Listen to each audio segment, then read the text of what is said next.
Kansas Territory, August 1872. The heat clung to the dirt like it was trying not to let go, and the crowd gathered around the cattle pens stank of sweat, dust, and blood. The auctioneer's voice rang loud over the lowing of steers and the mutter of traders. But it was not the livestock that made Parker Rowen's stomach twist, it was the girl on the block. She stood barefoot, wrists tied in front of her, a torn calico dress hanging off her thin shoulders. Barely more than a shadow of a woman, but her chin stayed high even as the men shouted bids like they were buying a mule. Parker leaned forward, jaw tight. "Who is she?" he asked the ranch hand beside him. "Some rancher's debt. Girl's name's Adeline, I think. He lost everything at cards, threw her in to settle what he owed. Bastard skipped town." Parker stared up at her face. She was young, maybe 20, with sun-browned skin and chestnut hair tangled down her back. Her eyes, though those were still clear, still fighting. "Sold like cattle," the auctioneer called, laughing. "Come on, boys, she's strong and quiet." "Good stock." Parker's grip tightened on the fence rail. The bidding started. A man with tobacco-stained teeth offered $20. Another upped it to $35. Laughter, jeers. Someone whistled. Adeline didn't flinch. She just looked past them all. "50, Parker said, loud, heads turned. The auctioneer blinked. "That's a steep price, Cowboy. She's not livestock," Parker said, stepping forward. "She's my wife." A long silence fell. The auctioneer squinted. "That true, girl?" Adeline's eyes met Parker's. He saw the moment she understood. Her lips parted, then pressed together again. She nodded once. "It's true," she said. "He's my husband." Cheers broke out. A few groans of disappointment. The auctioneer shrugged. "Well, hell, no sale then." "Take her and go." Parker climbed the steps, untied her wrists, and took off his hat. "You all right?" Her hands trembled, but her voice was steady. "I am now." They walked through the crowd together, side by side. She did not speak again until they reached his horse, a tall roan gelding tied near the water trough. "You did not have to do that." "I know," Parker said, "but I was not about to leave you up there." She hesitated, then asked softly, "Why did you say, wife?" He looked at her, really looked. Dust on her skin, a bruise on her cheekbone, but her spine held straight. "Because you deserve better than being bought. And if calling you my wife stopped them from treating you like cattle, then I would do it again." She blinked fast, then turned away and climbed into the saddle when he offered his hand. He mounted behind her, careful not to crowd her, and they rode out of town into the open prairie. They camped that night near a dry creek bed, the stars sharp overhead. He made a fire, cooked beans, and offered her the tin plate first. "You got a name?" he asked. "Adeline Kerr," he nodded. "Parker Rowen." She ate slowly, glancing at him once, then again. "Why did you really do it?" Parker poked at the fire with a stick. "Because I saw someone who needed help, because I could not ride away and sleep at night knowing I left you there." She stared at him a long time. "I do not want to be a burden. You are not. I do not have anywhere to go. You can stay with me a while. I got a ranch west of here. Small, but it is mine. You can rest there, figure out what you want." Her voice dropped. "I do not have anything left to figure out." He looked up. "Then maybe you just need time." They did not talk much after that. She spread a blanket a few feet from his, curled up on her side, and stared at the fire. Parker lay back, arms folded beneath his head. "Thank you," she whispered. He turned his head. "You are welcome." In the morning, they rode hard. He bought her a clean dress at a trading post and gave her privacy to wash up at the stream behind it. When she came back, she looked different. Lighter, somehow, less like someone waiting to be hurt again. The ranch was a modest stretch of land nestled in the Flint Hills' wide open pasture, a red barn and a weather-worn cabin set against a cluster of cottonwoods. As they rode in, Parker gestured. "It is not much, but it's home." Adeline slid from the saddle slowly, looking around. "It is beautiful." He helped her settle in the spare room, gave her a fresh bar of soap, and left her be. That night he made stew and they ate together on the porch in silence. The days passed. She started helping with the garden, feeding the chickens, brushing the horses. She did not talk much, but when she did, her voice was warmer. Parker never asked questions. He just let her be. One morning, he came in from the barn and found her sorting flour in the kitchen. She looked up, her sleeves rolled, a smear of dust on her cheek. "You always this quiet, mister?" Rowen, he leaned against the door frame. Only when I am not sure if I should say what I am thinking, her eyes held his. What are you thinking? He stepped closer, slow. That I meant it, that day, when I said you were not livestock and when I called you my wife. Her hands stilled. You do not even know me. I know enough. I know you are strong. I know you got more pride in your little finger than most men I meet. I know you did not deserve what happened to you. She looked down. I am not whole, Parker. I do not need you to be. I just want you here. He reached out, gently touched her hand. She did not pull back. I am not asking for anything, he said. Just let me take care of you until you do not need me anymore. Her voice cracked. What if I always need you? His fingers wrapped around hers. Then I will be here. She stepped closer slowly and laid her head against his chest. That night she did not sleep in the spare room. They lay together in his bed, not touching at first, just breathing. And when her hand found his, he held it tight. Neither of them said the word love. Not yet. But it hung in the air like a promise. The prairie turned gold with September. Days shortened, but the sun burned just as fierce, and the wind came cooler off the slopes. Adeline woke each morning before the rooster, rolling biscuits and boiling coffee before Parker stepped in from tending the stock. They moved around each other with a quiet rhythm, like two people who had been sharing space longer than they had one morning. As shadows stretched long across the porch, she stood with her sleeves rolled and a damp cloth in hand, scrubbing the window panes. Parker came up the steps with a coil of rope slung over his shoulder, boots dusted from the west pasture. You keep it that, we'll have the cleanest windows west of the Mississippi, he said, leaning against the post. She glanced at him, wiping a streak of water off her cheek with the back of her wrist. They were cloudy. I don't like not being able to see what's coming. He tipped his hat back just a little. You expecting trouble? I spent too long not knowing what was waiting outside a door, she said. I like knowing now. You always look for danger when things get quiet, her grip on the cloth loosened. When things got quiet before, it meant someone was about to raise their voice. Parker didn't answer right away. He stepped closer, reached out, and gently took the rag from her fingers. You don't have to scrub the past off the glass, Addie. It's all right if some of it stays. She folded her hands together, eyes falling to the floorboards. I don't know what to do with peace. Sometimes it feels like it's just waiting to leave. He nodded slowly. Then we won't call it peace yet. Just a place to breathe. Later that week, Parker brought her along to the mill town 15 miles east. She hadn't left the ranch since arriving, and though she didn't say as much, he could tell she was measuring every step through town like it might vanish beneath her feet. He walked beside her, never ahead, never too close. At the general store, while he traded eggs and oats for lamp oil, she stood by the fabric bolts, running her fingers over the weave of homespun gingham. The shopkeep, a woman in her 50s with silver plates wound into a bun, looked up from her ledger. You sew? She asked. Adeline drew back her hand. A little. The woman smiled without softness. You'll find it useful out here. Town tailors don't come cheap. I'm not looking for a dress, Adeline said, voice low. Didn't say you were, but it's good you came. Your husband's got kind eyes. You picked better than most.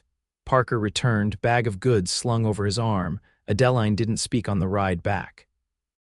She just held the fabric he'd let her choose, dark blue with tiny stars stitched through, and watched the horizon as the cottonwoods passed in a blur. That night, she sat out by the barn, lantern beside her, threading a needle with slow, careful hands. Parker walked up, carrying 2 tin mugs. Brought you coffee, he said, sitting on the hay bale beside her. She took it, nodded, then returned to the fabric. I always thought marriage would feel like being owned, but this don't. Parker took a sip, quiet a while. I didn't set out to marry anyone, I know. But I meant it when I said the word. She didn't look up. What if I'm not ready for what it means? Then we keep walking slow. A horse neighed in the dark, and an owl called from the cottonwoods behind the barn. She folded the fabric and set it aside. I dreamed of my mother last night, she said. She used to hum while she worked. I forgot how it sounded until I heard myself doing it. Parker didn't speak, he just waited. She died when I was 14. Fever took her quick. After that, it was just me and him, the man who sold me. His jaw tightened, but he kept his voice even. You don't have to say more. I want to. She looked at him then, the lantern casting gold across her face. I was always something to barter. When it happened, the auction, I didn't cry.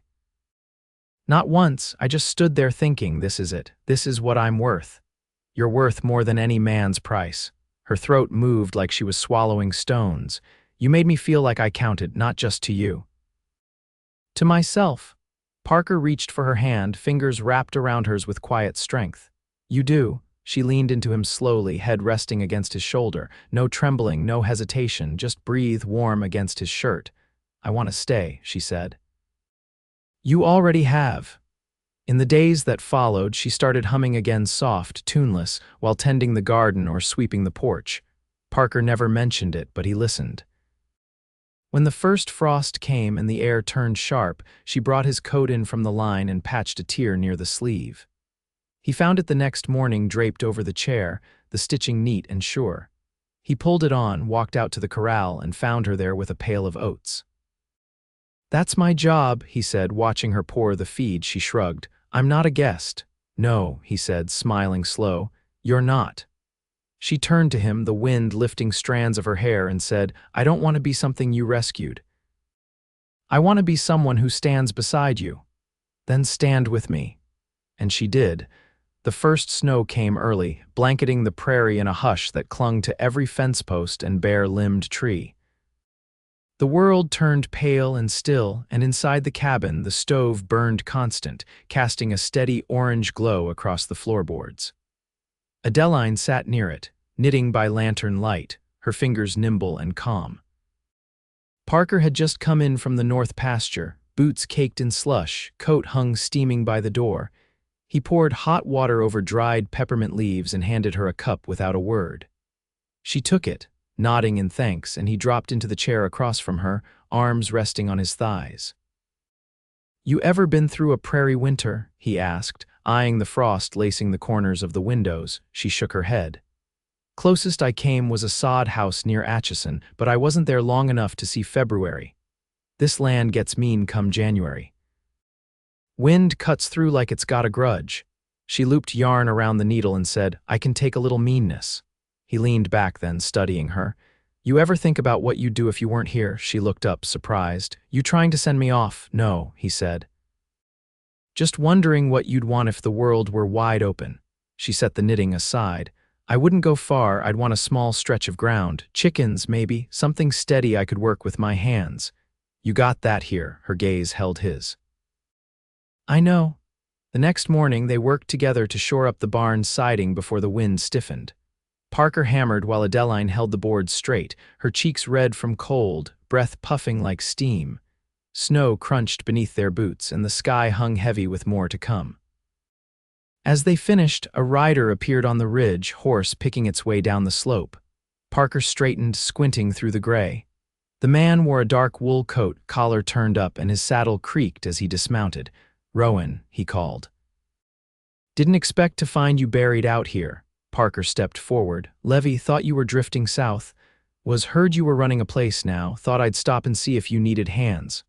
Parker glanced at Adeline, who had stepped back, arms folded. We're managing. Levy looked toward the barn, then back to her. You're the one folks were talking about back in Cotton Bend. Auction girl. Adeline's chin lifted, but she didn't speak. Parker's voice dropped. That's not something I care to hear repeated. Levy raised a brow. Didn't mean nothing by it, just surprised. Adeline stepped forward then, voice clear and even. Say what you came to say, Mr. Levy. He paused, shifting his weight. I meant no offense, just didn't expect to see you still here. Well, I am, she said. And I'm not going anywhere. Levy tipped his hat, then looked to Parker. Offer still stands if you need help come spring. Parker nodded once. Appreciate it. They watched him ride off into the snow, hooves muffled by the drifts. Adeline exhaled slowly. He meant to rattle me. He didn't. She turned to him. You ever think about leaving this place behind, starting fresh somewhere no one knows your name? No, everything I've got worth keeping is here. She looked down at her mittens, then back up. I want to change my name. Parker blinked, then stepped closer. What do you mean? I don't want to be Adeline Kerr anymore. That name's tied to too many things I didn't choose. He nodded slowly. You want mine? She hesitated only a moment. Yes. If you'll give it. He reached into his coat, pulled out a small leather pouch, and from it, a silver ring, plain, worn, but whole. My mother gave me this when I turned 18, said to keep it until I had someone worth handing it to. Adeline's breath caught. I didn't plan for this. But I reckon you're the only person I've ever known who looks a storm in the eye and stands her ground. He held it out. She took it with both hands, pressing the cool metal to her chest. I'll wear it proud. He slid it onto her finger and she stepped into his arms, her forehead resting beneath his chin. Outside, snow kept falling. But inside the quiet cabin, something steady took root, not loud, not fast, but sure.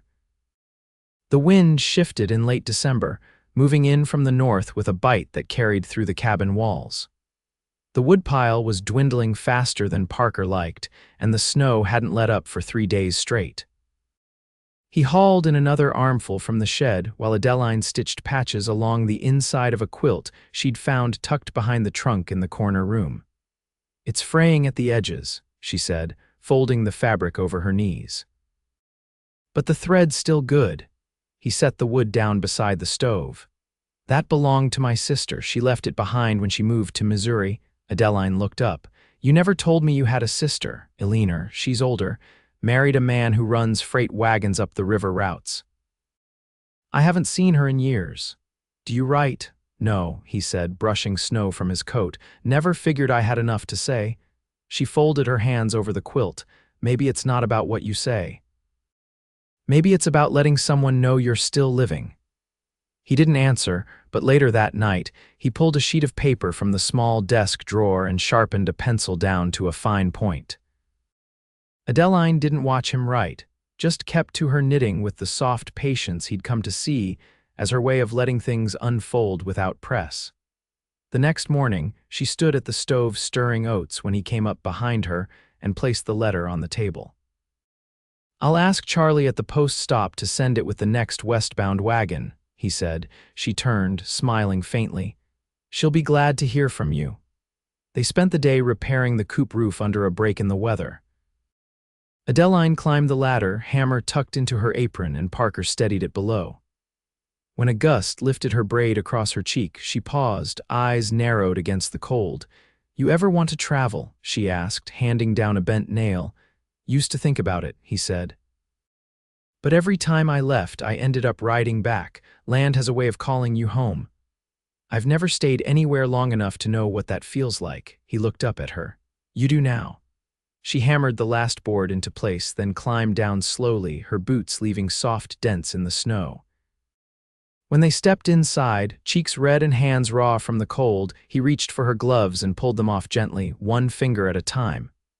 You're shaking, he said. I'm not used to this kind of cold, she admitted. He pressed her hands between his own, rubbing warmth into them without hurry. We'll get you used to it. That evening, she found a box of old books in the trunk, dog-eared volumes of farming almanacs, a Bible, and a tattered copy of Waverly. She sat by the fire, reading aloud from it while Parker mended a stirrup strap beside her.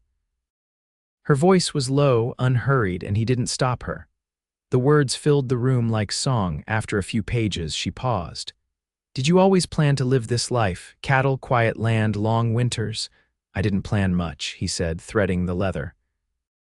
I just wanted to build something that wouldn't leave me, she nodded. I know that feeling. He set the strap down and looked at her. You've been building too, whether you meant to or not. She rested the book on her lap. Sometimes I think I only know how to survive. Not live. You're doing both. She leaned toward him, pressing her shoulder lightly against his. When the thaw comes, I want to plant something. We'll clear space by the south fence. Corn, maybe, and beans. Whatever you want, she turned to him. You do that. Tear up your grazing patch for my garden. I'd give you the whole hill if you asked. Her eyes didn't waver. I won't ask for the hill, just a place to grow things that'll stay. He reached across the space between them and took her face in both hands, thumbs brushing her cheeks. You already are. She closed her eyes and he kissed her, slow and steady, the fire crackling behind them and the snow still falling softly beyond the windows. That night she curled against him, her hand resting over his heart.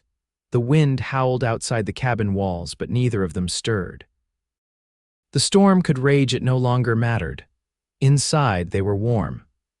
Inside, they were home. By early March, the thaw had begun to show in deep, wet patches that spread across the prairie like ink through muslin. The snow no longer held its stubborn crust, and the roof dripped in slow rhythm all through the night. The land was softening, and so, too, was something between them, no longer careful, no longer tentative, but steady and sure. Adeline stood in the doorway one morning, apron tied crooked over her dress, Parker's coat draped over her shoulders as she watched the last of the snow retreat from the fence line. The air held a dampness that promised new growth. Behind her, Parker was mending the harness straps, the scent of oiled leather rising around him. "I want to start with onions," she said, turning slightly. "They wake up early, know how to push through the cold." He rolled the strap back into shape and set it aside. "I'll dig the bed near the wall. That patch gets the longest sun." She nodded once, then stepped out into the yard, boots sinking slightly into the slush. He joined her a moment later, shovel in hand, and they began turning the earth together, side by side, their breaths puffing in the chill. The soil was dark and rich beneath the thawed crust. She worked in silence, sleeves damp with mud, until she paused to push a few strands of hair behind her ear. "Do you think it's foolish to want permanence?" He kept digging, the shovel biting into the soft ground. "Not foolish. Just rare. I used to think it was a lie, that nothing stayed, not people, not places, just the ache of what left." He turned to her, the wind catching the edge of his collar. "But you stayed." She looked down at her hands. "I did." The next day, he hitched the wagon and they rode west, past the ridge where the cottonwoods had begun to bud, to a neighbor's property where an old woman named Clara raised goats and traded seeds for eggs. Clara's eyes were sharp beneath her bonnet, and when Adeline asked for yellow onion sets and a handful of pole bean seed, the woman gave her a long look before nodding slowly. "You've got the hands for it," Clara said, placing the seed packets into her palms. "Not soft, but not bitter either." Adeline glanced at Parker, who stood behind her, quiet and watchful. "We're building something," she said. "That's so?" Clara smiled, thin-lipped. "Don't let it get too tidy. Nothing worth keeping ever is." The ride back was quiet. Adeline held the seed packets in her lap, her thumb brushing over the ink-stamped paper. "I used to think I wasn't meant for anything lasting," she said, not looking at him. "I used to think I couldn't hold on to anything without breaking it," he answered. When they reached the cabin, she leaned against the wagon long after the horses were unhitched. "I want to be your wife." He stepped down, brushing straw from his shoulder. "You already are, I mean proper, with vows. Not just a word we used because we had to." He stepped close enough she could feel the warmth off him, even in the cool air. "Then we'll make it proper." They married in the clearing behind the barn, beneath the cottonwoods that had just begun to leaf. Clara came, bringing a jar of blackberry preserves and a loaf of brown bread. Charlie from the post stop stood beside Parker, and a preacher from the next town over said the words with a Bible worn thin at the spine. Adeline wore the blue dress she had sewn herself, the one with the tiny star pattern. Parker wore his cleanest shirt and the boots he'd had resoled that winter. When the preacher asked if she did, she said yes without hesitation. When the preacher asked Parker the same, he took her hand and said, "I always have." After, they ate bread and preserves on the porch while the sun dipped low, and Clara hummed a tune no one quite recognized but everyone listened to. Later, when the guests had gone and the lanterns guttered low, Adeline sat on the edge of their bed, bare feet resting on the braided rug Parker's mother had once made. She reached for his hand. "I never thought I'd feel safe enough to want anything," she said. "But I want this life." He knelt before her, resting his forehead against her belly. "Then it's yours, every day of it." That spring, they planted onions, beans, and cabbage. The garden grew in rows as straight as she could manage, and Parker built a low fence around it to keep the deer out. She painted the shutters pale yellow using leftover milk paint, and he carved a new handle for the kitchen drawer that always stuck. They lived through high winds and dry spells, through good seasons and lean ones. She learned to tan hides and preserve meat. He learned to listen for the change in her voice when something weighed on her, even if she didn't say it outright. Years passed quiet and full. One summer evening, after the cattle were driven down from the high pasture and the last of the corn was picked, she stood in the doorway again, watching dusk settle over the prairie. Parker came up behind her, arms circling her waist. "You still glad you stayed?" he asked, voice low against her ear. She leaned back into him, her hands resting over his. "Every day." They watched the light fade together, the fields golden and wide, the cottonwoods rustling soft against the sky, nothing rushed, nothing uncertain. They had built their life slow, but it had held, and it would keep holding.